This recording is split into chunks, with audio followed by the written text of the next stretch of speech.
DKShi power ಒಪ್ಪಂದಕ್ಕೆ ಸಾಕ್ಷಿಯಾಗಿ ನಿಂತ್ರ ಮುನಿಯಪ್ಪ ಪರಂ ಗರಂ ಆಗ್ತಿದ್ದಂತೆ silent ಆಗಿದ್ದೇಕೆ ಬಂಡೆ ಕೈ ನಾಯಕರ ನಡುವೆ ಸಿದ್ದರಾಮಯ್ಯ ವ್ಯೂಹ ಹೇಗಿದೆ? ಇದುವೇ ಚದುರಂಗದ ಮೊದಲ ಸ್ಟೋರಿ, ಪವರ್ ಪಾಲಿಟಿಕ್ಸ್.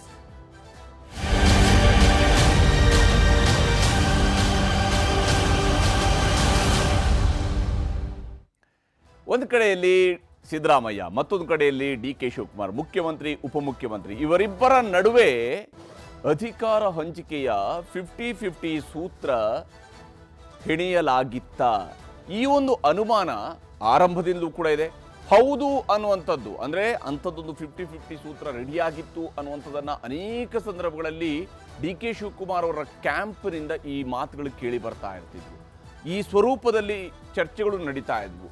ಕಾಂಗ್ರೆಸ್ನ ಪಡಸಾಲೆಯಲ್ಲೂ ಕೂಡ ಇದರ ಚರ್ಚೆ ಆಗ್ತಾ ಇತ್ತು. ಆದರೆ ಮತ್ತೊಂದು ಕಡೆಯಲ್ಲಿ ಸಿದ್ದರಾಮಯ್ಯನವರ ಬಣದ ವಿಚಾರಕ್ಕೆ ಬಂದಾಗ ಅಲ್ಲಿ ಇಲ್ಲ, ಬಿಲ್ಕುಲ್ ಸಾಧ್ಯವೇ ಇಲ್ಲ, 5ಕ್ಕೆ 5 ವರ್ಷ ಸಿದ್ದರಾಮಯ್ಯನವರೇ ಮುಖ್ಯಮಂತ್ರಿ ಆಗಿರ್ತಾರೆ ಅನ್ನುವಂತಹ ದೃಢವಾದಂತಹ ವಿಶ್ವಾಸದ ಮಾತುಗಳಿತ್ತು. ಹಾಗಿದ್ದರೂ ಯಾಕೆಂದರೆ ಹೈಕಮಾಂಡ್ ಮಟ್ಟದಲ್ಲಿ ನಡೆಯುವಂತಹ ಯಾವುದೇ ಚರ್ಚೆಗಳು, ತೀರ್ಮಾನಗಳನ್ನು ಬಹಿರಂಗವಾಗಿ ಚರ್ಚೆ ಆಗಿರೋದಿಲ್ಲ. ಅದರಲ್ಲೇನು ಒಪ್ಪಂದಕ್ಕೆ ಸಹಿ, MOU ಥರ ಸಹಿ ಹಾಕಿರುವಂಥದ್ದು ಇರೋದಿಲ್ಲ. ಹಿಂದೆ ಈ ರೀತಿಯಾಗಿ ಒಪ್ಪಂದಕ್ಕೆ ಸಹಿ ಹಾಕದಂಥವರೇ ಅಧಿಕಾರವನ್ನು ಹಸ್ತಾಂತರ ಮಾಡದೇ ಇರುವಂಥದ್ದು ಕೂಡ ಇತಿಹಾಸ ಇದೆ. ಕಾಂಗ್ರೆಸ್ನಲ್ಲೇ ಇದೆ, ಇಂಥದ್ದೊಂದು ಇತಿಹಾಸವೂ ಕೂಡ ಇದೆ. ಹೀಗಿರುವಾಗ ಈಗ ಇಂತಹ ಮಾತಿನ ಒಪ್ಪಂದಕ್ಕೆ ಎಷ್ಟರ ಮಟ್ಟಿಗೆ ಮಾನ್ಯತೆ ಸಿಗುತ್ತೆ ಅನ್ನುವಂಥ ಪ್ರಶ್ನೆ ಇದ್ದೇ ಇದೆ. ಕಾಂಗ್ರೆಸ್ ಮನೆಯಂಗಳದಲ್ಲಿ ಒಪ್ಪಂದದ ಫಜೀತಿ ಈಗ ಜೋರಾಗಿದೆ. ಡಿ.ಕೆ. ಶಿವಕುಮಾರ್ ಮತ್ತು ಅವರ ಪವರ್ ಒಪ್ಪಂದಕ್ಕೆ ಈಗ ಸಾಕ್ಷಿಯಾಗಿ ನಿಂತಿದ್ದಾರೆ ಮುನಿಯಪ್ಪ. ಹಾಸನದಲ್ಲಿ ಒಗ್ಗಟ್ಟು ತೋರಿದಂಥವರು ಈಗ ಅದಾದ ಮರುದಿನವೇ ಬಿಕ್ಕಟ್ಟಿನ ಕಡೆಗೆ ಸಾಗ್ತಾ ಇರುವಂಥದ್ದು ಕೂಡ ಸ್ಪಷ್ಟವಾಗಿ ಗೋಚರಿಸ್ತಾ ಇರುವಂಥದ್ದು. ಯಾಕಂದರೆ ಈಗಾಗಲೇ ಪವರ್ ಪಾಲಿಟಿಕ್ಸ್ಗೆ ಸಂಬಂಧಪಟ್ಟಂತೆ ನಡೀತಾ ಇದೆ. ಬಹಳಷ್ಟು ಚರ್ಚೆ ಕಾಂಗ್ರೆಸ್ ಪಡಸಾಲೆಯಲ್ಲಿ ಚರ್ಚೆ ಆಗಿದೆ. ಈ ಹಾಸನದಲ್ಲಿ ನಡೆದಂತಹ ಸಮಾವೇಶಕ್ಕಿಂತ 2 ದಿವಸ ಮುಂಚಿತವಾಗಿಯೇ ಡಿ.ಕೆ. ಶಿವಕುಮಾರ್ ಅವರು ಯಾವಾಗ ಒಂದು ಸಂದರ್ಶನದಲ್ಲಿ ಒಪ್ಪಂದ ಆಗಿತ್ತು ನಮ್ಮ ನಡುವೆ ಅನ್ನೋದನ್ನು ಚರ್ಚೆಗೆ ತಂದರು, ಅಲ್ಲಿಂದ ನಂತರ ಶುರುವಾಗಿರುವಂಥದ್ದೇ ಯಾವ ಸ್ವರೂಪದಲ್ಲಿ ಹಾಗಿದ್ರೆ ಒಪ್ಪಂದ ಅನ್ನುವಂಥದ್ದು. ಇದು ಕಾಂಗ್ರೆಸ್ ಪಾಳಯದಲ್ಲಿ ಈಗ ಫಜೀತಿಯನ್ನು ಸೃಷ್ಟಿಸಿದೆ. ಏನೇನು ನಡೀತಿದೆ ಅನ್ನುವಂತಹ ಅಂಶಗಳು ಕೂಡ ಬಹಳ ಮುಖ್ಯವಾಗಿ ನಾವು ಗಮನಿಸಬೇಕಾಗಿರುವಂಥದ್ದು. ವಿಶೇಷವಾಗಿ ಡಿ.ಕೆ. ಶಿವಕುಮಾರ್ ಅವರು ಹೇಳ್ತಾ ಇರುವಂತಹ ಮಾತನ್ನು ನಾವಿಲ್ಲಿ ಗಮನಿಸಬೇಕು. ಡಿ.ಕೆ. ಶಿವಕುಮಾರ್ ಅವರು ನಾವು ಕೂತ್ಕೊಂಡು ಏನೇನೋ ಮಾತಾಡ್ಕೊಂಡಿದ್ದೀವಿ ಅನ್ನುವಂತಹ ಮಾತುಗಳನ್ನು ಡಿ.ಕೆ. ಶಿವಕುಮಾರ್ ಅವರು ಹೇಳ್ಕೊಂಡಿದ್ರು. ನಾವೇನೋ ಕೂತ್ಕೊಂಡು ಮಾತಾಡ್ಕೊಂಡಿದೀವಿ ಅಂತ ಹೇಳಿದ್ದೇವೆ. ಏನ್ ಮಾತಾಡಿದ್ದೀವಿ ಅಂತ ಬಹಿರಂಗ ಹೇಳಕ್ ಆಗ್ತದಾ? ನೆನ್ನೆ ನಮ್ಮ ಚೀಫ್ ಮಿನಿಸ್ಟರ್ ಹೇಳಿದ್ದಾರೆ, ನೋ ಡಿಸ್ಕಷನ್ ಅಂತ ಹೇಳಿದ್ದಾರೆ. ಆಯ್ತು, ನೋ ಡಿಸ್ಕಷನ್ ಅಂತ ಒಪ್ಕೊಂಡಿದ್ದೇವೆ. ಈಗ 4 ಗೋಡೆಯ ನಡುವೆ 5-6 ಜನ ಕೂತ್ಕೊಂಡು ಮಾತುಕತೆಯನ್ನು ನಡೆಸಿದ್ದಾರೆ ಅನ್ನುವಂಥದ್ದು ಒಂದು ಮಾಹಿತಿ. ಇದು ಬಹಳ ಮುಖ್ಯವಾಗಿರ್ತಕ್ಕಂಥ ಒಂದು ಅಂಶ. ಇದಕ್ಕೆ ಸಂಬಂಧಪಟ್ಟಂತೆ ಬಹಳಷ್ಟು ನರೇಟಿವ್ ಈಗಾಗಲೇ ಜನರ ನಡುವೆಯೂ ಕೂಡ ಇದ್ದೇ ಇದೆ. ಆದರೆ ಸಿದ್ದರಾಮಯ್ಯನವರು ಹೇಳ್ತಾ ಇರುವಂತಹ ಮಾತು ನೋ ಡಿಸ್ಕಷನ್, ಯಾವುದೇ ರೀತಿಯಂಥ ಡಿಸ್ಕಷನ್ ನಡೆದಿಲ್ಲ ಅನ್ನುವಂತಹ ವಿಚಾರಗಳನ್ನು, ಯಾವ ಒಪ್ಪಂದವೂ ಕೂಡ ಆಗಿಲ್ಲ ಅನ್ನುವಂಥದ್ದನ್ನು ಹೇಳ್ತಾನೆ ಒಂದು ಅಂಶವನ್ನು ಅವರು ರೀತಿಯಲ್ಲಿ ಬರೀತಾರೆ. ಅದು ಅಂದರೆ ಕಂಡೀಷನ್ಸ್ ಅಪ್ಲೈ, ಷರತ್ತುಗಳ ಅನ್ವಯ ಅನ್ನುವಂಥದ್ದು ಇರುತ್ತಲ್ಲ, ಅದೇ ರೀತಿಯಲ್ಲಿ ಅವರು ಬರೀತಾರೆ, ಹೇಳ್ತಾರೆ. ಹೈಕಮಾಂಡ್ ತೀರ್ಮಾನ ಅಂತಿಮ ಅಂತ ಹೇಳಿ ಸಿದ್ದರಾಮಯ್ಯನವರು ಹೇಳ್ತಿದ್ದಾರೆ. ಬರೋಕ್ಕೂ ಮುಂಚೆ ನಮ್ಮ ನಡುವೆ ಒಂದು ಒಪ್ಪಂದ ಆಗಿದೆ ಅಂತ ಡಿ.ಕೆ. ಶಿವಕುಮಾರ್ ಹೇಳಿದ್ದಾರೆ ಸರ್. ನೋಡಪ್ಪ, ಯಾವ ಒಪ್ಪಂದನೂ ಆಗಿಲ್ಲ. ಹೈಕಮಾಂಡು ಏನ್ ತೀರ್ಮಾನ ಮಾಡ್ತದೆ ಅದಂತ ನಡ್ಕೊಳ್ಳೋದು ನಾವು. ಅಧಿಕಾರಕ್ಕೆ ಬರೋಕ್ಕೂ ಮುಂಚೆ ನಮ್ಮ ನಡುವೆ ಒಂದು ಒಪ್ಪಂದ ಆಗಿದೆ ಅಂತ ಡಿ.ಕೆ. ಶಿವಕುಮಾರ್ ಹೇಳಿದ್ದಾರೆ ಸರ್. ನೋಡಪ್ಪ, ಯಾವ ಒಪ್ಪಂದನೂ ಆಗಿಲ್ಲ. ಹೈಕಮಾಂಡು ಏನ್ ತೀರ್ಮಾನ ಮಾಡ್ತದೆ ಅದಂತ ನಡ್ಕೊಳ್ಳೋದು ನಾವು.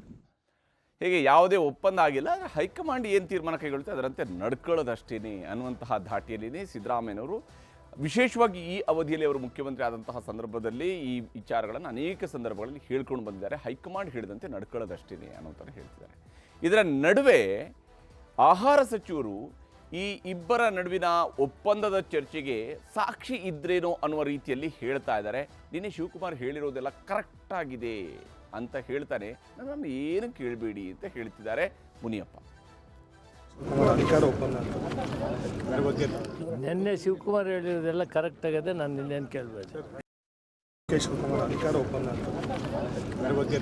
ನಿನ್ನೆ ಶಿವಕುಮಾರ್ ಹೇಳಿರೋದೆಲ್ಲ ಕರೆಕ್ಟ್ ಆಗಿದೆ, ನಾನು ನಿನ್ನೇನು ಕೇಳಬೇಡಿ. ಹೀಗೆ ಶಿವಕುಮಾರ್ ಹೇಳಿರೋದೆಲ್ಲ ಕರೆಕ್ಟ್ ಆಗಿದೆ, ಆದರೆ ನನ್ನನ್ನೇನು ಕೇಳಬೇಡಿ ಅಂತ ಹೇಳ್ತಿರುವಂತಹ ಜಾಣತನವನ್ನು ಇಲ್ಲಿ ಮುನಿಯಪ್ಪನವರು ತೋರಿದ್ದಾರೆ. ಒಂದು ರೀತಿಯ ಜಾರಿಕೊಳ್ಳುವ ಉತ್ತರ ಅಂತ ಕೂಡ ಇದನ್ನು ಹೇಳ್ಬೋದು. ಸಾಕ್ಷಿಗೆ ನಿಂತರೂ ಕೂಡ ಸ್ಪಷ್ಟವಾಗಿ ಅದೇ ಅಭಿಪ್ರಾಯವನ್ನು ಹೇಳ್ಕೊಳ್ಳುವಂಥ ವಿಚಾರದಲ್ಲಿ ಕೂಡ ಸ್ವಲ್ಪ ಏನೋ ಹೇಗಿದ್ರು ಕೂಡ ಸಿದ್ದರಾಮಯ್ಯನವರೇ ಮುಖ್ಯಮಂತ್ರಿ ಇರೋದ್ರಿಂದಾಗಿ ತೀರಾ ಅವರ ವಿರುದ್ಧವಾಗಿ ಮಾತನಾಡೋದಕ್ಕೂ ಕೂಡ ಸಾಧ್ಯ ಆಗುವುದಿಲ್ಲ ಕಾಂಗ್ರೆಸ್ನಲ್ಲಿ ಅನ್ನೋದು ಗೊತ್ತಿದ್ದೇ ಮುನಿಯಪ್ಪನವರು ಈ ರೀತಿಯಾದಂತಹ ಮಾತುಗಳನ್ನು ಆಡ್ದಂಗೆ ಕಾಣ್ತಿದೆ. ಇದರ ನಡುವೆ ಯಾವಾಗ ಈ ಪವರ್ ಪಾಲಿಟಿಕ್ಸ್ನ ಚರ್ಚೆ ಜೋರಾಯಿತು, ಒಪ್ಪಂದ ಅವರಿಬ್ಬರ ನಡುವೆ ಆದರೆ ನಾವು ಯಾಕಿರಬೇಕು ಅನ್ನುವಂತಹ ದಾಟಿಯಲ್ಲಿ ಪರಮೇಶ್ವರ್ ಅವರು ಕೂಡ ಮಾತನಾಡಿದರು. ಒಪ್ಪಂದ ಆಗಿದೆ ಅಂತಂದ್ರೆ ಮತ್ತೆ ನಾವೆಲ್ಲ ಯಾಕಿರ್ಬೇಕು ರೀ? ಅವರಿಬ್ಬರೇ ರಾಜಕಾರಣ ಮಾಡಿ ಅವರಿಬ್ಬರೇ ನಡೆಸ್ಬಿಡ್ಲಿ, ಬೇರೆಯವ್ರು ಯಾರು ಇರೋದೇ ಬೇಡವಾ? ಅದೆಲ್ಲ ಆ ರೀತಿ ಏನೂ ಆಗ್ಲಿಕ್ಕೆ ಸಾಧ್ಯ ಇಲ್ಲ. ಇಲ್ಲಿ ಪರಮೇಶ್ವರ್ ಅವರು ಒಂದು ಸಿಟ್ಟನ್ನು ಹೊರಹಾಕಿರುವಂಥ ರೀತಿ ಇದೆಯಲ್ಲ, ಸಾಮಾನ್ಯವಾಗಿ ಪರಮೇಶ್ವರ್ ಅವರು ಇಷ್ಟು ಗರಂ ಆಗಿ ಮಾತನಾಡೋದು ಕಡಿಮೆ ಇರುತ್ತೆ. ಕಂಪೇರ್ ಟು ಬೇರೆ ಲೀಡರ್ಗಳಿಗೆ ಕಂಪೇರ್ ಮಾಡಿದಾಗ ಪರಮೇಶ್ವರ್ ಇಷ್ಟು ಗರಂ ಆಗಿ ಮಾತಾಡೋದು ಕಡಿಮೆ ಇದೆ. ಆದರೆ ಈ ವಿಚಾರದಲ್ಲಿ, ಪವರ್ ವಿಚಾರದಲ್ಲಿ, ಮುಖ್ಯಮಂತ್ರಿ ಕುರ್ಚಿಯ ವಿಚಾರದಲ್ಲಿ ಮಾತ್ರ ಅವರು ಸ್ವಲ್ಪ ಗರಂ ಆಗಿನೇ ರಿಯಾಕ್ಟ್ ಮಾಡಿದ್ದಾರೆ. ಅವರೇ ಇಬ್ಬರು ಮಾಡ್ಕೊಳ್ತಿದ್ರೆ ನಾವೆಲ್ಲ ಯಾಕ್ರಿ ಇರಬೇಕು ಅನ್ನೋಂಥನ್ನು ಕೇಳೋದ್ರ ಮೂಲಕವಾಗಿ ಡಿ ಕೆ ಶಿವಕುಮಾರ್ ಇನ್ನೆಂದೂ ಕೂಡ ಈ ರೀತಿಯಂಥ ಮಾತುಗಳನ್ನು ಬಹಿರಂಗವಾದ ಚರ್ಚೆಗೆ ತರಬಾರ್ದು ಅನ್ನುವಂತಹ ನಿಟ್ಟಿನಲ್ಲಿನೇ ಪರಮೇಶ್ವರ್ ಅವರು ಮಾತನಾಡ್ದಂಗೆ ಇತ್ತು. ಹಾಗಾದರೆ ಯಾಕೆ ಈ ಪವರ್ ಫೈಟ್, ಹೇಗೆ ಶುರುವಾಯಿತು ಇದು, ಅದನ್ನು ನಿಮಗೆ ಹೇಳುವಂಥ ಪ್ರಯತ್ನವನ್ನು ಮಾಡ್ತೀನಿ. ಭಾಳ ಮುಖ್ಯವಾಗಿ ಇಲ್ಲಿ 2023ರಲ್ಲಿ ಚುನಾವಣೆ ಗೆದ್ದಾಗಲೇ ಶುರುವಾಗಿತ್ತು ಗದ್ದುಗೆ ಗುದ್ದಾಟ.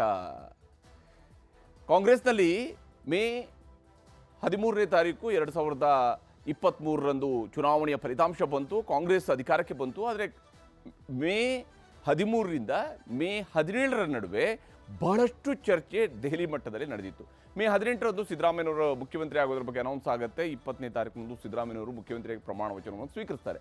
ಆದರೆ ಈ ಗದ್ದುಗೆ ಗುದ್ದಾಟ ಇತ್ತಲ್ಲ 2023ರಲ್ಲಿ, ಆ ಸಂದರ್ಭದಲ್ಲಿನೇ ವಿಶೇಷವಾಗಿ ಡಿ ಕೆ ಶಿವಕುಮಾರ್ ಅವರು ಪಟ್ಟು ಸಡಿಲಿಸಿರಲಿಲ್ಲ. ನಾನು ಅಧ್ಯಕ್ಷನಾಗಿದ್ದೇ ಪಕ್ಷ ಅಧಿಕಾರಕ್ಕೆ ಬಂದಿದೆ, ಹೀಗಾಗಿ ನನಗೇನೆ ಇಲ್ಲಿ ಮುಖ್ಯಮಂತ್ರಿ ಸ್ಥಾನ ಸಿಗಬೇಕು ಅನ್ನುವಂಥ ನಿಟ್ಟಿನಲ್ಲಿ ಅವ್ರಿಗೂ ಕೂಡ ಗೊತ್ತಿಲ್ಲದ ವಿಚಾರ ಆಗಿರಲಿಲ್ಲ.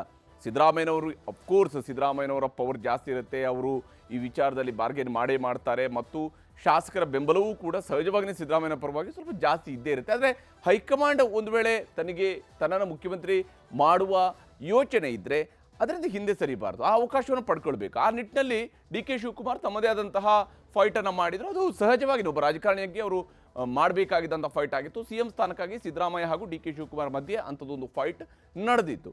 ಸುಖ ಸುಮ್ಮನೆ ಬಿಟ್ಕೊಡೋಕ್ಕಾಗೋದಿಲ್ಲ, ಯಾಕಂದರೆ ನಾನು ಅಧ್ಯಕ್ಷ, ನನ್ನಿಂದಲೇ ಅಧಿಕಾರಕ್ಕೆ ಬಂದಿದ್ದು ಅನ್ನುವಂತಹ ಮಾತುಗಳನ್ನು ಡಿ ಕೆ ಶಿವಕುಮಾರ್ ಅವರು ಪ್ರತಿಪಾದಿಸಿದರು. ಯಾಕಂದರೆ ಸುಮ್ಮನೆ ಕುಳಿತುಕೊಂಡಿದ್ದರೆ ಕಾಂಗ್ರೆಸ್ನಲ್ಲಿ ಅಧಿಕಾರ ಯಾರಿಗೂ ಕೂಡ ಸಿಗೋದಿಲ್ಲ ಅನ್ನೋದು ಡಿ ಕೆ ಶಿವಕುಮಾರ್ ಅವರಿಗೂ ಕೂಡ ಅನುಭವದಿಂದ ಗೊತ್ತಿರುವಂಥ ವಿಚಾರಣೆ. ಬೆಂಗಳೂರು ಮತ್ತು ದೆಹಲಿಯಲ್ಲಿ ಸುದೀರ್ಘ ಲಾಭಿ ಆದರೂ ಕೂಡ ಪ್ರಯತ್ನ ಫಲಿಸಲಿಲ್ಲ ಡಿ ಕೆ ಶಿವಕುಮಾರ್ ಅವರಿಗೆ. ಮುಖ್ಯಮಂತ್ರಿ ಅನ್ನುವಂಥದ್ದು ಅವರ ಹೆಸರು ಮುಂದೆ ಸಿಕ್ತು, ಆದರೆ ಅದರ ಪಕ್ಕದಲ್ಲಿ ಉಪ ಅನ್ನುವಂಥದ್ದಿತ್ತು, ಉಪಮುಖ್ಯಮಂತ್ರಿ ಆದರು. ಕಡೆಗೆ ಸೋನಿಯಾ ಗಾಂಧಿ ಅವರು ಡಿ ಕೆ ಶಿವಕುಮಾರ್ ಅವರನ್ನ ಮನವೊಲಿಕೆ ಮಾಡಿದರು. ಈ ಉಪಮುಖ್ಯಮಂತ್ರಿ ಆಗೋದಕ್ಕೆ ಮುಂಚಿತವಾಗಿ ಮನವೊಲಿಕೆ ಮಾಡುವಂತಹ ಕೆಲಸ ಮಾಡಿದ್ದು ಸೋನಿಯಾ ಗಾಂಧಿ ಅವರು. ಇದು ಕಾಂಗ್ರೆಸ್ನ ಉನ್ನತ ಮೂಲಗಳು ಅವತ್ತು ಕೂಡ ಹೇಳಿದಂತಹ ಮಾತು. ಅಧಿಕೃತವಾಗಿ ಯಾರೂ ಕೂಡ ಇಲ್ಲ ಸೋನಿಯಾ ಗಾಂಧಿ ಅವರು ಇಂಟರ್ವ್ಯೂನ ಆದಮೇಲೆ ಒಪ್ಕೊಂಡ್ರು ಅನ್ನೋ ರೀತಿಯಲ್ಲಿ ಯಾರು ಹೇಳಿಲ್ಲ. ಅದೇ ಸೋನಿಯಾ ಗಾಂಧಿ ಅವರು ಮಾತನಾಡಿದ ನಂತರ ಅವರು ಒಪ್ಕೊಂಡಿದ್ರು. ಹೈಕಮಾಂಡ್ ನಿರ್ದೇಶನಂತೆ ಸಿದ್ದರಾಮಯ್ಯನವರಿಗೆ ಸಿ ಎಂ ಕುರ್ಚಿಯನ್ನು ತ್ಯಾಗ ಮಾಡಬೇಕಾಯಿತು, ಅಥವಾ ಸಿ ಎಂ ಕುರ್ಚಿ ಸಿದ್ದರಾಮಯ್ಯನವರಿಗೆ ಉರಿಯಿತು, ಇವರಿಗೆ ಉಪ ಮುಖ್ಯಮಂತ್ರಿ ಆದರು. ಇದೇ ವೇಳೆ 2.5 ವರ್ಷ ಅನ್ನುವಂಥ ಒಪ್ಪಂದ ಆಗಿತ್ತಾ ಅನ್ನೋದೇ ಈಗಿನ ಚರ್ಚೆಯ ವಿಚಾರ. ಯಾಕಂದರೆ ನಮ್ಮ ನಡುವೆ ಒಪ್ಪಂದ ಆಗಿತ್ತು ಅಂತ ಹೇಳೋದಿದ್ರೆ ಅದು 2.5 ವರ್ಷ ಅನ್ನುವಂಥ ಒಪ್ಪಂದನ, 3 ವರ್ಷ 2 ವರ್ಷ ಅಂತ ಒಪ್ಪಂದನ, 2 ವರ್ಷ 3 ವರ್ಷ ಅಂತ ಒಪ್ಪಂದನ, ಏನೊಂದು ಗೊತ್ತಿಲ್ಲ. ಯಾಕಂದರೆ 1.5 ವರ್ಷದಲ್ಲಿ ಇದೆಲ್ಲ ಶುರುವಾಗಿದೆಯಲ್ಲ, ಈಗ 2 ವರ್ಷವೂ ಕಂಪ್ಲೀಟ್ ಆಗಿಲ್ಲ ಸಿದ್ದರಾಮಯ್ಯವರು ಮುಖ್ಯಮಂತ್ರಿ ಆಗಿ. ಆದರೆ ಅದಕ್ಕಿಂತ ಮುಂಚಿತವಾಗಿಯೇ ಒಪ್ಪಂದ ಚರ್ಚೆ ಆಗಿರೋದ್ರಿಂದಾಗಿ ಯಾವಾಗದವರೆಗೆ ಒಪ್ಪಂದ ಅನ್ನುವಂಥ ಪ್ರಶ್ನೆ ಇದ್ದೇ ಇದೆ. ಆದರೆ ಇಲ್ಲಿ ಬಹಳ ಮುಖ್ಯವಾದಂಥ ಇನ್ನೊಂದು ಅಂಶವನ್ನು ನಾವು ನೋಡಬೇಕು. ಒಪ್ಪಂದಕ್ಕೆ ಗ್ಯಾರಂಟಿ ಇಲ್ವಾ ಅಂತ ಹೇಳಿ. ಅದನ್ನೇ ನಾನು ಹೇಳಿದ್ದು, ಎಷ್ಟು ಒಪ್ಪಂದ ಆಗಿದೆ ಯಾರಿಗೂ ಗೊತ್ತಿಲ್ಲ. ಅಲ್ಲೊಂದು 4-5 ಜನಕ್ಕೆ ಗೊತ್ತಿಲ್ಲ ಅಂತ ಹೇಳಿಲ್ಲ, ಗೊತ್ತಿರಬಹುದು. ಒಂದು ವೇಳೆ ಒಪ್ಪಂದ ಆಗಿದ್ದರೆ ಅವರಿಗೆ ಗೊತ್ತಿರಬಹುದು.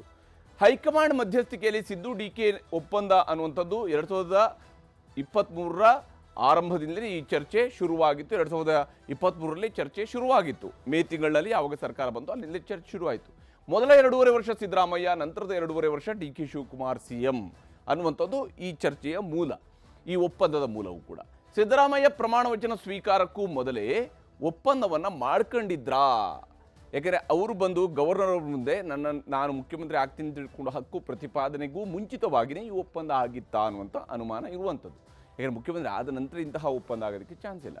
ಅವಧಿಗೂ ಮುನ್ನವೇ ಆಗಾಗ್ಗೆ ಪ್ರಬಲವಾಗಿಯೇ ಕೇಳಿ ಬರ್ತಾ ಇದೆ ಅಧಿಕಾರ ಹಂಚಿಕೆಯ ವಿಚಾರಗಳು, ಅದರ ಸೂತ್ರಗಳು ಹೇಗಿದೆ ಅನ್ನುವಂಥದ್ರ ಬಗ್ಗೆ ಆಗಾಗ್ಗೆ ಚರ್ಚೆಗೆ ಬರ್ತಾನೆ. ಆದರೆ ವಿಶೇಷವಾಗಿ ಸಿದ್ದರಾಮಯ್ಯನವರು ಮುಖ್ಯಮಂತ್ರಿಯಾಗಿ 1-2 ತಿಂಗಳು ತುಂಬೋದ್ರೊಳಗಡೆ ಈ ಚರ್ಚೆ ಬಲವಾಗೋದಕ್ಕೆ ಶುರುವಾಯಿತು. ಆ ಸಂದರ್ಭದಲ್ಲಿ ನಡೆದಿರುವಂತಹದ್ದು ಡಿ ಕೆ ಶಿವಕುಮಾರ್ ಅವರ ವಿಚಾರಕ್ಕೆ ಸಂಬಂಧಪಟ್ಟಂತೆ ಒಂದಿಷ್ಟು ಬೆಳವಣಿಗೆಗಳು ಕಾಂಗ್ರೆಸ್ ಪಾಳ್ಯದ ಒಳಗಡೆ ಶುರುವಾಯಿತು. ಅದರಲ್ಲಿ ಒಬ್ಬರು ಮಂತ್ರಿ ಶುರು ಮಾಡ್ತಾರೆ, ಒಬ್ಬರೇ DCM ಯಾಕೆ ಬೇಕು? ಅಧಿಕಾರದ ಹಂಚಿಕೆ ಚರ್ಚೆ ಮುನ್ನೆಲೆಗೆ ಬರ್ತಾ ಇದೆ ಅಂದರೆ ಚರ್ಚೆಗೆ ಬಂದಿದ್ದಂಥದ್ದು ಹೆಚ್ಚುವರಿ DCM ಹುದ್ದೆ. ಯಾಕೆ ಒಬ್ಬರೇ DCM ಬೇಕು? ಜಾಸ್ತಿ DCM ಇದ್ರೆ ಏನಾಗುತ್ತೆ? ಸಮುದಾಯಕ್ಕೊಂದು DCM ಕೊಟ್ಟರೆ ಏನು? ಒಂದೊಂದು ಭಾಗಕ್ಕೊಂದು ಒಬ್ಬೊಬ್ಬ DCM ಕೊಟ್ಟರೆ ಏನು? ಈ ರೀತಿಯಂಥ ಚರ್ಚೆಯನ್ನು KN ರಾಜಣ್ಣನಂತಹ ಸಚಿವರುಗಳು ಶುರು ಮಾಡ್ತಾರೆ. ಡಿ ಕೆ ಶಿವಕುಮಾರ್ ಪಟ್ಟು ಸಡಿಲಿಸುವಂತೆ ಸಿದ್ದರಾಮಯ್ಯನವರ ಬೆಂಬಲಿಗರು ಮಾಡ್ತಿದ್ದಾರಾ ಅನ್ನುವ ಅನುಮಾನ ಆಗಿದ್ಲೇ ಶುರುವಾಗಿರುವಂಥದ್ದು. ಡಿ ಕೆ ಶಿವಕುಮಾರ್ ಮತ್ತು ಸಿದ್ದರಾಮಯ್ಯನವರ ನಡುವೆ 2.5 ವರ್ಷದ ಒಪ್ಪಂದ ಆಗಿದೆ. ಆದರೆ ಹೀಗೆ ಹೆಚ್ಚುವರಿ DCM ಕೇಳೋದ್ರ ಮೂಲಕ ಡಿ ಕೆ ಶಿವಕುಮಾರ್ ಅವ್ರನ್ನ, ಅವರ ಪವರನ್ನು ಡೈಲ್ಯೂಟ್ ಮಾಡುವಂತಹ ಪ್ರಯತ್ನ ಒಂದು ಸಾಗಿದೆ ಅನ್ನುವ ಚರ್ಚೆ ಆಗ್ತಾ ಇತ್ತು. ಆದರೆ ಅದಕ್ಕಿಂತ ಮುಖ್ಯವಾಗಿ ನಾವು ಗಮನಿಸಬೇಕಾಗಿರುವಂಥದ್ದು ಸಿದ್ದರಾಮಯ್ಯನವರು ರಾಜ್ಯದ ಮುಖ್ಯಮಂತ್ರಿ ಅಷ್ಟೇ ಅಲ್ಲ, ಓರ್ವ ಮಾಸ್ ಲೀಡರ್ ಅವರು, ಜನರ ನಡುವಿರುವಂತಹ ನಾಯಕ, ಜನರ ದೊಡ್ಡ ಮಟ್ಟದ ಒಂದು ಬೆಂಬಲವನ್ನು ಹೊಂದಿರುವಂತಹ ನಾಯಕ. ಹೀಗಾಗಿ ಈ ಮಾಸ್ ಲೀಡರ್ಗಳು ಆಗಾಗ್ಗೆ ಪವರ್ ಗೇಮನ್ನು ಬಹಳ ವ್ಯವಸ್ಥಿತವಾಗಿ ತಮ್ಮ ಪರವಾಗಿ ಮಾಡಿಸೋದ್ರಲ್ಲಿ ಯಶಸ್ವಿಯಾಗ್ತಾರೆ. ಆ ನಿಟ್ಟಿನಲ್ಲಿ ಸಿದ್ದರಾಮಯ್ಯನವರು ಮಾಡ್ತಾ ಇರಲೂಬಹುದು, ಅದನ್ನು ಆ ಪ್ರಯತ್ನ ಅವರ ಕಡೆಯಿಂದ ಸಾಗಬಹುದು. ಡಿ ಕೆ ಶಿವಕುಮಾರ್ ಹುದ್ದೆಯ ಚರ್ಚೆ ಬರುವಾಗಲೆಲ್ಲ ಪರಮೇಶ್ವರ್ ಅವರು ಗರಂ ಆಗ್ತಾ ಇದ್ದಾರೆ. ಡಿ ಕೆ ಶಿವಕುಮಾರ್ ಯಾವಾಗ CM ಹುದ್ದೆ ಕೇಳ್ತಾರಲ್ಲ ಆ ಸಂದರ್ಭದಲ್ಲೆಲ್ಲ ಪರಮೇಶ್ವರ್ ಅವರು ಸಿಟ್ಟಾಗ್ತಾರೆ. ಸಿದ್ದರಾಮಯ್ಯನವರು ಭಾಳ ಸಹಜವಾಗಿಯೇ ಉತ್ತರವನ್ನು ಕೊಡ್ತಿರ್ತಾರೆ. ಹೈಕಮಾಂಡ್ ಇದೀರಿ, ಹೈಕಮಾಂಡ್ ನೋಡ್ಕೊಳ್ಳುತ್ತೆ, ಹೈಕಮಾಂಡ್ ಹೇಳ್ದಂಗೆ ಮಾಡ್ತೀವಿ, ಈ ರೀತಿಯಾದಂತಹ ದಾಟಿಲಿ ಅವ್ರು ಮಾಡ್ತಾರೆ. ಆದರೆ ಪರಮೇಶ್ವರ್ ಸ್ವಲ್ಪ ಸಿಟ್ಟಾಗಿದೆ ಮಾತಾಡ್ತಾರೆ, ಗರಂ ಆಗ್ತಾ ಇರ್ತಾರೆ. ಸಿದ್ದರಾಮಯ್ಯ DKಶಿ ಸಾಲಿಗೆ ಕ್ಯೂನಲ್ಲಿ ನಿಂತಿದ್ದಾರೆ ಈಗಾಗಲೇ ಪರಮೇಶ್ವರ್. ಕೇವಲ ಡಿ ಕೆ ಶಿವಕುಮಾರ್ ಮಾತ್ರ ಅಲ್ಲ, ಸಿದ್ದರಾಮಯ್ಯನವರು ಕುರ್ಚಿ ಬಿಟ್ಟರೆ ಅಲ್ಲಿ ಪರಮೇಶ್ವರ್ ಅವರು ಕೂಡ ಕೂತ್ಕೊಳ್ಳೋದಕ್ಕೆ ಕಾದು ನಿಂತಿದ್ದಾರೆ. ಅವರಿಬ್ಬರೇ ಆದರೆ ನಾವು ಯಾಕೆ ಇರೋದು ಅನ್ನುವಂತಹ ಪ್ರಶ್ನೆಯನ್ನು ನೇರವಾಗಿ ಪರಮೇಶ್ವರ್ ಅವರು ಕೇಳ್ತಾ ಇದ್ದಾರೆ. ಅವ್ರಿಗೂ ಕೂಡ ಅವ್ರದ್ದೇ ಆದಂಥ ಹಕ್ಕಿದೆ. ಯಾಕೆಂದರೆ 2013ರಲ್ಲಿ ಕಾಂಗ್ರೆಸ್ ರಾಜ್ಯದಲ್ಲಿ ಅಧಿಕಾರಕ್ಕೆ ಬಂದಾಗ ತಾವು ಸ್ವತಃ ಕೊರಟಗೆರೆಯಲ್ಲಿ ಸೋತರೂ ಕೂಡ ಪಕ್ಷವನ್ನು ಅಧಿಕಾರಕ್ಕೆ ತರೋದರಲ್ಲಿ ಪರಮೇಶ್ವರ್ ಅವರು ಯಶಸ್ವಿಯಾಗಿದ್ದರು. KPCC ಅಧ್ಯಕ್ಷರಾಗಿದ್ದಾಗಲೇ ಕಾಂಗ್ರೆಸ್ ಅಧಿಕಾರಕ್ಕೆ ಬಂದಿದ್ದನ್ನು ಪರಮೇಶ್ವರ್ ಅವರು ನೆನಪಿಟ್ಟುಕೊಂಡಿದ್ದಾರೆ, ನೆನಪಿಸ್ತಾರೆ, ಪಕ್ಷದ ನಾಯಕರುಗಳಿಗೆ ಇದನ್ನು ಹೇಳ್ತಿರ್ತಾರೆ. DKಶಿ ಒತ್ತಡವನ್ನು ತಗ್ಗಿಸಲು ಕಾಂಗ್ರೆಸ್ನಲ್ಲಿ ಆಗಿಂದಾಕೆ ದಲಿತ CM ಅನ್ನುವಂತಹ ಚರ್ಚೆ ಶುರುವಾಗುತ್ತೆ. ದಲಿತ ಅನ್ನುವ ಕಾರಣಕ್ಕಾಗಿ CM ಮಾಡಬೇಕೋ ಬೇಡವೋ ಅನ್ನೋದ್ರ ಬಗ್ಗೆ ಮಲ್ಲಿಕಾರ್ಜುನ ಖರ್ಗೆ ಅವರು ಬಹಳ ಬಾರಿ ಮಾತನಾಡಿದ್ದಾರೆ. ಆದರೆ ಇಲ್ಲಿ ಯಾರನ್ನೋ ಅಧಿಕಾರದಲ್ಲಿ ಉಳಿಸೋದಿಕ್ಕೆ ಅಥವಾ ಇನ್ಯಾರನ್ನೋ ಅಧಿಕಾರಕ್ಕೆ ಬರೋದನ್ನು ತಡೆಯೋದಿಕ್ಕೆ ದಲಿತ CM ಅನ್ನುವಂತಹ ವಿಚಾರ ಚರ್ಚೆಗೆ ಬರುತ್ತೆ. ದಲಿತ CM ವಿಚಾರ ಫೈನಲ್ ಆದರೆ ಪರಮೇಶ್ವರ್ ಹೆಸರು ಮುಂಚೂಣಿಗೆ ಬರುವಂಥದ್ದು ಸರ್ವೇ ಸಾಮಾನ್ಯ, ಸಹಜವಾದಂತಹ ಪ್ರಕ್ರಿಯೆ. ಪರಮೇಶ್ವರ್ ಮಾತ್ರ ಹಿಂದಿರುವಂಥದ್ದು ಇದೇ ಲೆಕ್ಕಾಚಾರ ಅನ್ನೋದರಲ್ಲಿ ಅನುಮಾನ ಬೇಕಿಲ್ಲ ವಾಸ್ತವವಾಗಿ. ಆದರೆ ಅಂಥ ಅನುಮಾನ ಇದ್ದೇ ಇರುವಂಥದ್ದು. ಬೆಂಬಲಿಗರನ್ನು ಮುಂದಿಟ್ಟು ಸಿದ್ದರಾಮಯ್ಯನವರು ಕೂಡ ಕುರ್ಚಿ ಭದ್ರಪಡಿಸಿಕೊಳ್ಳುವಂತಹ ಪ್ರಯತ್ನವನ್ನು ಮಾಡ್ತಾ ಇರ್ತಾರೆ. ಯಾಕೆಂದರೆ ಒಂದು ವೇಳೆ ಸಿದ್ದರಾಮಯ್ಯನವರನ್ನ ಅಧಿಕಾರದಿಂದ ಕೆಳಗಿಳಿಸಿ ದಲಿತ ಮುಖ್ಯಮಂತ್ರಿ ಅನ್ನುವಂತಹ ಕಾರಣದೊಂದಿಗೆ ಪರಮೇಶ್ವರ್ ಆಗಲಿ ಅಥವಾ ಸತೀಶ್ ಜಾರಕಿಹೊಳಿ ಅಂತವರು ಮುಖ್ಯಮಂತ್ರಿ ಆದರೆ ಡಿ ಕೆ ಶಿವಕುಮಾರ್ ಅವರು DCM ಆಗಿ ಆದರೂ ಹಿಂಗಿರೋದಕ್ಕೆ ಸಾಧ್ಯ ಆಗುತ್ತೆ? ಈ ಪ್ರಶ್ನೆ ಇರುತ್ತೆ. ಈ ಕಾರಣಕ್ಕಾಗಿಯೇ ಇಂಥದ್ದೊಂದು ಪವರ್ ಗೇಮ್ ನಡೀತಾ ಇದೆ.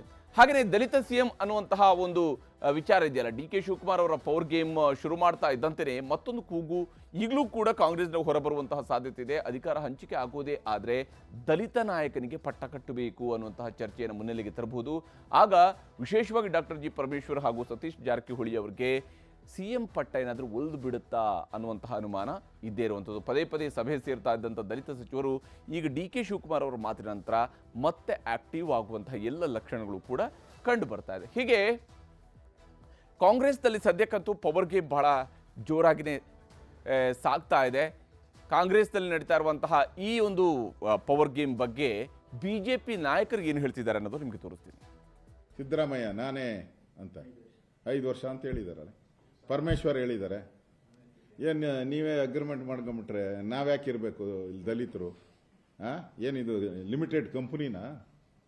ಪ್ರೈವೇಟ್ ಕಂಪನಿನ ಅಂತ ಕೇಳಿದ್ದಾರೆ ಅವರು. ಯಾರು? ಪರಮೇಶ್ವರ್ ಅವರು ನಮ್ಗೆ ಹೇಳ್ತಾ ಇದ್ರು ಮನೆಯೊಂದು 3 ಬಾಗಿಲು ಅಂತ. ಇದೆಷ್ಟು ಬಾಗಿಲಿದು? ಊರು ಬಾಗಿಲಿದು.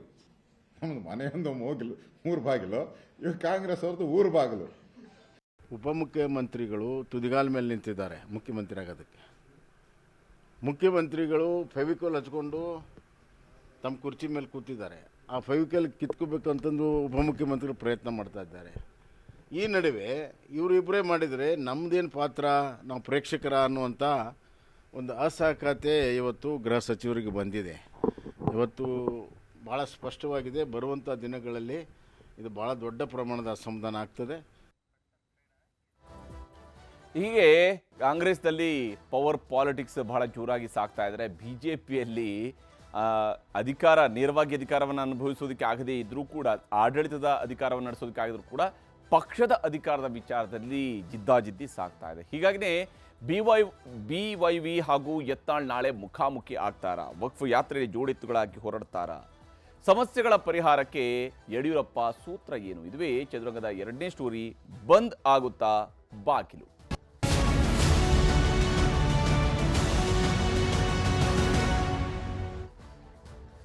ಬಿಜೆಪಿಯಲ್ಲಿ ನಾಳೆ ಮಹತ್ವದ ಕೋರ್ ಕಮಿಟಿ ಸಭೆ ನಡೆಯೋದಿದೆ. ಅಲ್ಲಿ ಮುಖಾಮುಖಿ ಆಗಲಿದ್ದಾರೆ ವಿಜೇಂದ್ರ ಹಾಗೂ ಯತ್ನಾಳ್. ಯಾಕಂದರೆ ಬಿಜೆಪಿಯ ಮಹತ್ವದ ಕೋರ್ ಕಮಿಟಿ ಸಭೆ ನಾಳೆಗೆ ನಿಗದಿಯಾಗಿದೆ. ಅಲ್ಲಿ ವಿಜೇಂದ್ರ ಹಾಗೂ ಯತ್ನಾಳ್ ಮುಖಾಮುಖಿ ಆಗ್ತಾರೆ. ಭಿನ್ನಮತದ ಬಳಿಕ ಸಂಧಾನದ ಸೂತ್ರವನ್ನು ಹೆಣೆಯುವಂತಹ ಕೆಲಸವನ್ನು ಮಾಡಲಾಗ್ತಾ ಇದೆ. ಆದರೆ ಅದು ಸಕ್ಸಸ್ ಆಗುತ್ತಾ ಅನ್ನುವಂಥ ಅನುಮಾನ ಖುದ್ದು ಯಾರು ಇವರ ನಡುವೆ ಈ ಭಿನ್ನಮತ ಶಮನದ ಕೆಲಸವನ್ನು ಮಾಡ್ತಾ ಇರ್ತಾರಲ್ಲ ಅಂಥವ್ರಿಗೂ ಕೂಡ ಈ ಅನುಮಾನ ಇದ್ದೇ ಇರುತ್ತೆ. ಯಾಕಂದರೆ ಅಷ್ಟು ಸುಲಭದಲ್ಲಿ ಈ ಭಿನ್ನಮತ ಶಮನ ಆಗುತ್ತಲ್ಲ. ಹಾಗಿದ್ರು 2 ಬಾಗಿಲು 3 ಬಾಗಿಲು ಈ ರೀತಿಯಾಗಿ ಕಮಲ ನಿವಾಸ ಅನ್ನುವಂತಹ ಪಕ್ಷದಲ್ಲಿ ಏನು 3 ಬಾಗಿಲಾಗಿದೆ ಅಲ್ಲ, ಆ ಬಾಗಿಲುಗಳನ್ನು ಬಂದ್ ಮಾಡಿ ಕೇವಲ ಒಂದೇ ಬಾಗಿಲನ್ನು ಇಟ್ಕೊಳ್ಳೋದಕ್ಕೆ ಸಾಧ್ಯ ಆಗುತ್ತಾ ಅನ್ನುವಂತಹ ಪ್ರಶ್ನೆ ಇದ್ದೇ ಇರುವಂಥದ್ದು. ಬಿಜೆಪಿಯ ಮನೆ ಒಳಗಡೆ ಏನು ನಡೀತಿದೆ ಅನ್ನುವಂಥದ್ದನ್ನು ನಾವು ನೋಡಬೇಕು.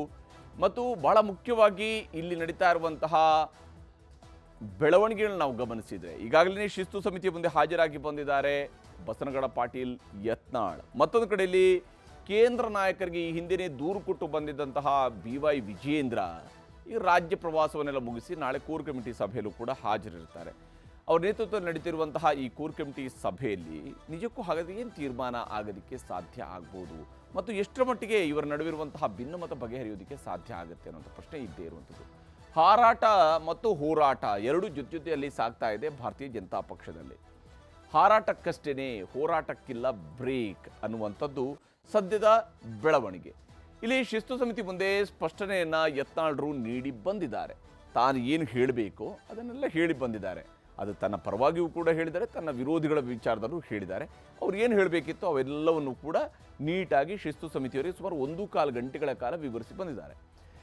BY ವಿಜೇಂದ್ರ ವಿರುದ್ಧ 6 ಪುಟಗಳ ರಿಪೋರ್ಟನ್ನು ಕೂಡ ಸಲ್ಲಿಸಿದ್ದಾರಂತೆ. ಬಹುಶಃ ಇವ್ರಿಗೆ ಕೊಟ್ಟಿರುವಂಥ ನೋಟಿಸ್ಗೆ ಉತ್ತರವನ್ನು ಕೊಟ್ಟರು ಅಥವಾ ಇವರೇ ಒಂದು ನೋಟಿಸು ಸ್ವರೂಪದಲ್ಲಿ ಉತ್ತರವನ್ನು ಕೊಟ್ಟು ಬಂದಿದ್ದಾರೋ ಗೊತ್ತಿಲ್ಲ. ಅಂದರೆ ನೋಟಿಸನ್ನು ನೀವು ಇದನ್ನು ನೋಟಿಸ್ ಮಾಡ್ಕೊಳ್ಳಿ ಇದನ್ನು ಅಂತ ಹೇಳ್ಕೊಂಡು ಕೊಟ್ಟು ಬಂದಿದ್ದಾರೋ ಅನ್ನೋದು ಗೊತ್ತಿಲ್ಲ. ಆ ಸ್ವರೂಪದಲ್ಲಿ ವಕ್ಫ್ ವಿರುದ್ಧದ ರೆಬೆಲ್ಸ್ ಹೋರಾಟಕ್ಕೆ ಬ್ರೇಕ್ ಇಲ್ಲ, ಅದು ಖಾತ್ರಿಯಾಗಿದೆ. ಯಾಕಂದರೆ ಯತ್ನಾಳ್ರ ಬಣದವರು ಹೇಳ್ತಿದ್ದಾರೆ ನಾವು ಇನ್ನೊಂದು ರೌಂಡ್ ಹೋಗ್ತೀವಿ ಅಂತ. ಯಾಕಂದರೆ ಅವರು ಡಿಸೈಡ್ ಮಾಡಿದ್ದಾರೆ ಇಡೀ ರಾಜ್ಯವನ್ನು ಸುತ್ತಬೇಕು ಈ ಸಾರಿ. ಆ ಮೂಲಕವಾಗಿ BJPಯ ಒಂದು ಪರ್ಯಾಯ BJP ಏನಿದೆ ಅದು ತನ್ನ ಯಾತ್ರೆಯನ್ನು ನಡೆಸಬೇಕು. ಶೀಘ್ರವೇ ರೆಬೆಲ್ಸ್ 2ನೇ ಹಂತದ ಹೋರಾಟ ಶುರುವಾಗಲಿದೆ ಮತ್ತು ಅದಕ್ಕೆ ಒಂದು ಸಮಾವೇಶವನ್ನು ನಿಗದಿ ಮಾಡ್ಕೊಂಡಿದ್ದಾರೆ. ಅವರು ಕೇವಲ ಊರೂರಿಗೆ ಹೋಗೋದು ಮಾತ್ರ ಅಲ್ಲ, ದಾವಣಗೆರೆಯಲ್ಲಿನೇ ಒಂದು ಸಮಾವೇಶ ಮಾಡಬೇಕು ಅಂತೇಳಿ ನಿಗದಿ ಮಾಡ್ಕೊಂಡಿದ್ದಾರೆ. ಯಾಕಂದರೆ ದಾವಣಗೆರೆ ಕರ್ನಾಟಕದ ಸೆಂಟರ್ ಪಾಯಿಂಟ್ ಮಾತ್ರ ಅಲ್ಲದೆ ಈ ರೆಬೆಲ್ಸ್ದ ಕೇಂದ್ರ ಸ್ಥಾನವೂ ಕೂಡ ಇದೇ ಆಗೋದಿದೆ. ಅದಕ್ಕೆ ಕಾರಣಗಳು ಕೂಡ ಇದ್ದೇ ಇದ್ದಾವೆ.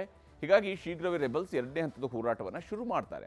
ಮತ್ತು ಯತ್ನಾಳ್ ಆ್ಯಂಡ್ ಟೀಮ್ಗೆ ಹೈಕಮಾಂಡ್ ಶ್ರೀರಕ್ಷೆ ಸಿಕ್ಕಿದೆಯಾ ಅನ್ನುವಂತಹ ಅನುಮಾನ ಇದ್ದೇ ಇದೆ. ಒಂದು ವೇಳೆ ಯತ್ನಾಳ್ರ ನಿಜಕ್ಕೂ ಕೂಡ ಹೊರಟಿರುವಂತಹ ಯಾತ್ರೆ ಸಮರ್ಪಕವಾದದ್ದು ಅಲ್ಲ ಅನ್ನುವಂಥ ತೀರ್ಮಾನಕ್ಕೆ ಹೈಕಮಾಂಡ್ ಏನಾದರೂ ಬಂದಿದ್ದರೆ ಆಗ ಇಷ್ಟೊತ್ತಿಗಾಗಲೇ ಯತ್ನಾಳ್ರ ವಿರುದ್ಧ ಕ್ರಮ ಆಗಬೇಕಾಗಿತ್ತು. ಆದರೆ ಅದೇನೂ ಆಗ್ತಾ ಇಲ್ಲ. ಹೀಗಾಗಿಯೇ ಯತ್ನಾಳ್ರಿಗೆ ಹೈಕಮಾಂಡ್ನ ಶ್ರೀರಕ್ಷೆ ಇದೆಯಾ ಅನ್ನುವಂಥ ಅನುಮಾನ ಇದ್ದೇ ಇದೆ. ಇನ್ನು ಹೈಕಮಾಂಡ್ಗೂ ಕೂಡ ಈ ವಿಚಾರದಲ್ಲಿ ಒಂದಿಷ್ಟು ಧರ್ಮ ಸಂಕಟ ಇದ್ದೇ ಇದೆ. BSY ಕೆಳಗಿಳಿಸಿದ ನಂತರ ರಾಜ್ಯದಲ್ಲಿ BJP ನೆಲಕಚ್ಚಿತ್ತು. ಅಂದರೆ ಅಧಿಕಾರ ಮತ್ತೆ ಬರೋದಕ್ಕೆ ಸಾಧ್ಯ ಆಗಿಲ್ಲ. 66 ಸೀಟ್ಗಳಿಗೆ ಮುಗಿದು ಹೋಯಿತು BJPಯ ಒಟ್ಟು ಚುನಾವಣಾ ಅಭಿಯಾನ. ಮೋದಿ ಅಮಿತ್ ಶಾ ಬಂದು ಎಷ್ಟೇ ಕ್ಯಾಂಪೇನ್ ಮಾಡಿದರೂ ಕೂಡ ಗ್ರಾಫ್ ಮೇಲೆ ಹೋಗೋದಕ್ಕೆ ಸಾಧ್ಯ ಆಗಲಿಲ್ಲ. 113 ಅನ್ನುವಂಥ ಮ್ಯಾಜಿಕ್ ನಂಬರನ್ನು ದಾಟಿಸೋದಕ್ಕೆ ಸಾಧ್ಯ ಆಗಿರಲಿಲ್ಲ. ಹೀಗಾಗಿ ವಿಜೇಂದ್ರ ವಿರುದ್ಧ ಕ್ರಮ ಕೈಗೊಳ್ಳೋದಕ್ಕೂ ಕೂಡ ಹಿಂದೇಟು ಹಾಕ್ತಾ ಇದೆ ಹೈಕಮಾಂಡ್ ಅನ್ನುವಂಥದ್ದು ಒಂದು ವಿಚಾರ. ಮತ್ತು ಈಗ ಒಂದು ವೇಳೆ ಏಕಾಏಕಿ ಅಧ್ಯಕ್ಷರನ್ನ ಬದಲಾವಣೆ ಮಾಡೋದಿದ್ರು ಕೂಡ 3 ವರ್ಷ ಅನ್ನುವಂಥದ್ದು ಸಾಮಾನ್ಯವಾಗಿ BJPಯಲ್ಲಿ ಒಬ್ಬ ಅಧ್ಯಕ್ಷನ ಅಧಿಕಾರದ ಅವಧಿ 3 ವರ್ಷ. ಈ 3 ವರ್ಷಕ್ಕಿಂತ ಮುಂಚಿತವಾಗಿ ಕೇವಲ ಒಂದೇ ವರ್ಷದಲ್ಲಿ ತೆಗೆದ್ರು ಅಂದರೆ ಅವ್ರನ್ನ ಅಧ್ಯಕ್ಷ ಮಾಡಿದ್ರು, ನಂತರ ಅವಮಾನ ಮಾಡಿದ್ರು ಅನ್ನುವಂಥ ಸಂದೇಶ ರವಾನೆ ಆಗುತ್ತೆ. ಕ್ರಮ ಕೈಗೊಂಡ್ರೆ ಲಿಂಗಾಯತರ ವಿರೋಧವೂ ಕೂಡ ಎದುರಾಗುತ್ತೆ. ಇದು ಬಹಳ ಮುಖ್ಯವಾದಂಥ ವಿಚಾರ. ಇಲ್ಲಿ ವಿಜೇಂದ್ರ ವಿರುದ್ಧದ ದೂರುಗಳ ಆಧಾರದಲ್ಲಿ ವಿಜೇಂದ್ರ ವಿರುದ್ಧ ಏನಾದರೂ ಕ್ರಮ ಕೈಗೊಂಡ್ರೆ ಆಗಲೂ ಲಿಂಗಾಯತರ ವಿರೋಧವನ್ನು ಕಟ್ಕೊಳ್ಬೇಕಾಗತ್ತೆ. ಹಾಗೇನೇ ಯತ್ನಾಳ್ರ ವಿರುದ್ಧ ಏನಾದರೂ ಕ್ರಮ ಕೈಗೊಂಡ್ರು ಅಂದರೆ ಆಗಲೂ ಕೂಡ ಪಂಚಮಸಾಲಿ ಲಿಂಗಾಯತರ ವಿರೋಧವನ್ನು ಕಟ್ಕೊಳ್ಬೇಕಾಗತ್ತೆ. ವಿಜೇಂದ್ರ ಬಿಟ್ಟು ವರಿಷ್ಠರಿಗೆ ಬೇರೆ ಆಯ್ಕೆ ಸದ್ಯಕ್ಕೆ ಇದ್ದಂತೆ ಕಾಣ್ತಾ ಇಲ್ಲ. ಆಯ್ಕೆನೇ ಇಲ್ಲ ಅನ್ನುವಂತಹ ಸ್ವರೂಪದಲ್ಲಿ ಇರುವಂಥದ್ದು. ಹಾಗೆಂತೇಳಿ BJPಲಿ ನಾಯಕರ ಕೊರತೆ ಇದೆ ಅಂತೇಳಿ ಅಲ್ಲ. BJPಲಿ ನಾಯಕರು ಅನೇಕರಿದ್ದಾರೆ. ಅಧ್ಯಕ್ಷರ ಹುದ್ದೆಯನ್ನು ನಿಭಾಯಿಸಬಲ್ಲಂತಹ ಸಮರ್ಥರಿದ್ದಾರೆ. CT ರವಿ ಇರಬಹುದು, ಸುನಿಲ್ ಕುಮಾರ್ ಇರಬಹುದು, ಹೀಗೆ ಪಟ್ಟಿ ಮಾಡ್ತಾ ಹೋದರೆ ಅನೇಕ ನಾಯಕರುಗಳ ಹೆಸರನ್ನು ಹೇಳ್ತಾ ಹೋಗ್ಬೋದು ಭಾರತೀಯ ಜನತಾ ಪಕ್ಷದಲ್ಲಿ. ಆದರೆ ಸದ್ಯದ ಪರಿಸ್ಥಿತಿಯನ್ನು ನಾವು ಗಮನಿಸಬೇಕು.